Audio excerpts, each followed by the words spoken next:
LDR, para sa mga taong malalayo sa mahal nila.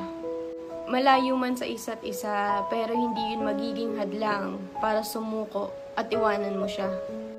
Maraming tukso sa paligid, lalo na pag malayo yung mahal mo. Pero dapat, mas piliin mong maging totoo at tapat sa kanya kaysa magpadala sa tukso ng iba. Nandyan yung mga away, tampuhan, higit sa lahat, pagsubok sa relasyon. Pero hindi yun magiging hadlang para sumuko kayong dalawa. Kahit gaano kalayo sa isa't isa at sobrang layo ng distansya, ang mahalaga, parehas yung pinaglalaban yung isa't isa. Isa sa pagsubok yung layo nyo sa isa't isa. Pero darating yung araw na magkakasama na kayong dalawa. At hindi nyo na kailangang mag-phone para mag-good morning at good night sa isa't isa. Kasi gigising kang masaya dahil kasama mo na siya.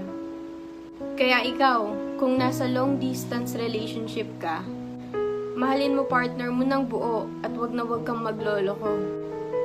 Time will come, magiging worth it ang lahat. Kaya laban lang, wag kang susuko.